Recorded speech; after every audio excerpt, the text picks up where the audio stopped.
توفیق نصیب ہوئی ہے اور حج کو بلا لیا جا رہا ہے، اللہ تعالیٰ کا حکم ہوا ہے.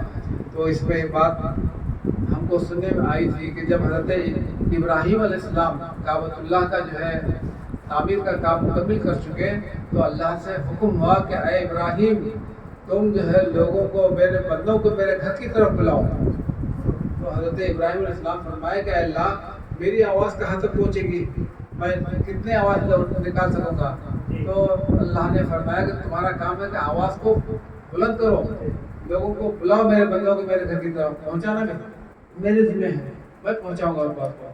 تو حضرت ابراہیم علیہ السلام کعبۃ اللہ پر کھڑے ہو کر جو ہے بلائے کہ اے لوگوں آؤ، اللہ کے گھر کی طرف آؤ اور اللہ کے گھر کی طرف آؤ، اللہ کے گھر کی طرف آؤ. جن لوگوں نے باحیات سے سنے، مگر جو ابھی پیدا نہیں ہوئے تھے وہ بھی اپنے یعنی ماں کے شکم میں تھے، کوئی ابھی عالم ارواح میں تھے، تو انہوں نے بھی سنا. جن ارواح نے لبیک اللہم لبیک کہا وہ لوگ حاضر ہو رہے ہیں. سبحان اللہ سبحان اللہ سبحان اللہ. تو یعنی جب ہم عالم ارواح میں بھی جو ہے لبیک کہہ چکے ہیں تو اللہ تعالیٰ اپنے در پہ بلا رہا ہے. سبحان اللہ اس سبحان کی ایک چھوٹی سی مثالیں بتاؤں گا کہ دولت ہونا کوئی ضروری نہیں، لبیک اگر کہیں تو اللہ تعالیٰ اسباب پیدا کر دیتا ہے. سبحان اللہ سبحان ایک وقت کے بادشاہ نظام جو حیدرآباد کے بادشاہ ہیں، اتنے بادشاہ ہونے کے باوجود حج کو نہیں جا سکے. اللہ اللہ. حج کو نہیں جا سکے انہوں، اس لیے کہ جو انہوں نے ان کی روح نے جو لبیک نہیں کہا. تو حالانکہ وہ ایک وہاں رہنے کے لیے جو مکہ مکرمہ میں مکان بڑا جو بنگلہ بھی بنا ہے آدمی نے حج پہ جا کے رہنے کے لیے، پر خود نہیں جا سکے. تو یہ کیا مقدر کی بات ہے. اور یہ ابراہیم علیہ السلام کی بلانے کی آواز پر جو لبیک ہے، عالم ارواح میں بھی ہے لبیک ہے، تو وہی لوگ جو ہے اللہ کی بارگاہ میں حاضری دے رہے ہیں. بڑے خوش نصیب ہیں یہ لوگ جو اللہ کی بارگاہ میں حاضری دے رہے ہیں.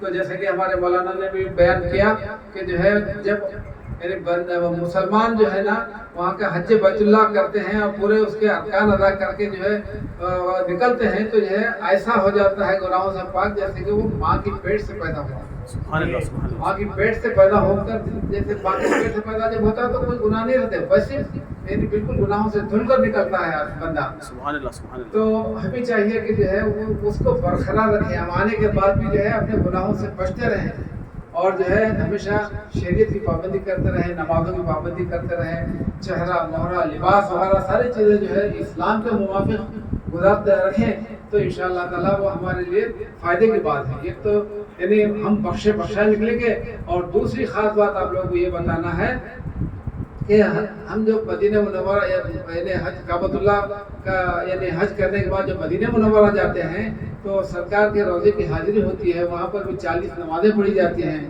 اللہ تعالیٰ ہر نماز کے بدلے جو ہے 50,000 نمازوں کا ثواب دے گا. اور ایک بات میں آپ کو بولنا بھول دیا، کعبۃ اللہ میں جو ہے ہر عمل، ہر نماز جو ہے ہر نیکی 1,00,000 نیکیوں کے برابر ہوتی ہے. سبحان اللہ سبحان اللہ. 1,00,000 نیکیوں کے برابر ہوتی ہے، اور ہر گناہ 1,00,000 گناہوں کے برابر ہوگا. کوئی گناہ اگر کر لیا 1,00,000 گناہ کرنے کے برابر ہوگا. بہت سمجھ کے رہنا چاہیے. وہاں جو اللہ کی قہاریت ہے، قہر ہے، تو وہاں ڈر کے رہنا چاہیے. تو جہاں تک ہو سکتی ہے صرف نیکیاں کرتے رہے، کوئی گناہ نہ ہونے پائے.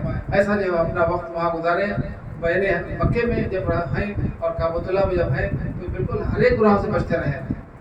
مگر یہاں جو ہے سرکار کی بارگاہ میں جب حاضری ہوتی ہے تو ہر گناہ، ہر نیکی جو ہے 50,000 نیکیوں کے برابر. کتنا؟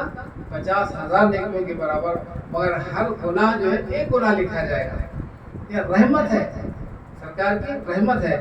اب اس میں ایک خاص بات یہ ہے کہ جو ہے سرکار کی ایک حدیث پاک مجھے یاد آ رہی ہے تو اس کو بول کر میں اپنی بات کو ختم کروں گا انشاءاللہ. سرکار فرماتے ہیں من زارا خبری وجبت لہو شفاعتی. سبحان اللہ. خبر کی زیارت کی اس کے لیے جو ہے میری شفاعت واجب ہو گئی. سبحان اللہ سبحان اللہ. شفاعت کا پروانہ لے کر جو ہے واپس لوٹیں گے حجاج کرام.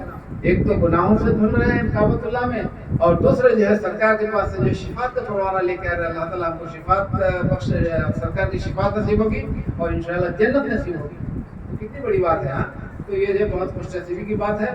اللہ سے میری دعا ہے کہ اللہ تعالیٰ ہمارے عاجبین حج کو جو ہے ان کے سفر کو آسان فرمائے اور حج کو قبول فرمائے اور واپسی واپس آنے کے بعد بھی جو ہے اپنی زندگی کو جو ہے نیکیوں سے بچاتے ہوئے نیکیوں بھری زندگی کرتے ہوئے گناہوں سے بچتے ہوئے زندگی گزاریں اور جہاں تک ہو سکے جو ہے ایک دوسرے کے ساتھ محبت خلوص کے ساتھ زندگی گزاریں اور کوشش اس بات کی کریں کہ جو ہم زندہ رہیں تو اسلام پر زندہ رہیں اور ایمان پر خاتمہ نصیب ہو، یہ ہم تلاش کرتے رہیں، اس لیے کہ ایمان پر خاتمے کا معاملہ بہت ہی نازک ہے۔ ہم ساری زندگی ہم جو گزار رہے ہیں، نمازیں پڑھ رہے ہیں، روزے رکھ رہے ہیں، ساری چیزیں کر رہے ہیں، خدا نہ خواستہ ہمارے آخری وقت میں جو ہے ہماری زبان بند ہو گئی، کوئی جو ہے بے ہوشی طاری ہو گئی یا جو ہے کوئی اور معاملہ ہو گیا کہ ہماری زبان نہیں چل رہی، تو بے کلمہ دنیا سے نہیں جانا چاہیے۔